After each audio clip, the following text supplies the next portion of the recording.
Hi, my name is Shireen Gator, and I'm one of the 2022 participants in the Her-conomy program.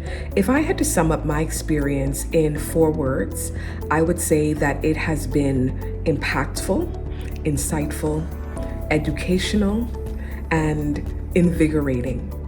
I really benefited tremendously over the past 8 weeks. And what I appreciated most about the way that this program was designed was that there were so many facilitators from varied backgrounds and having very different experiences.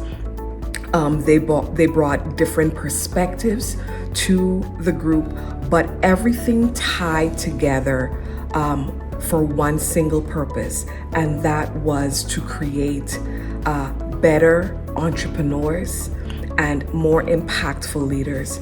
And so that's really what I got from the entire 8 weeks that I've been here.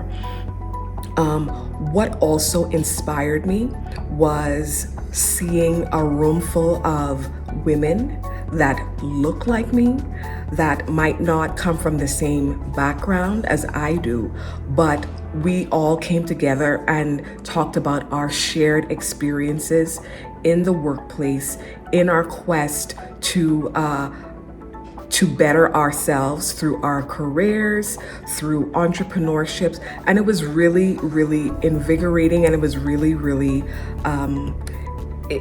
it was exciting, and it was insightful for me to just hear stories from different women, and it was really inspiring for me as well. The biggest takeaway that I got from this program is that I need to model the behaviors and the attitudes that I expect from my team. I am not currently the owner of a business, but I am about to embark on a very important step in my career in the position of leadership. So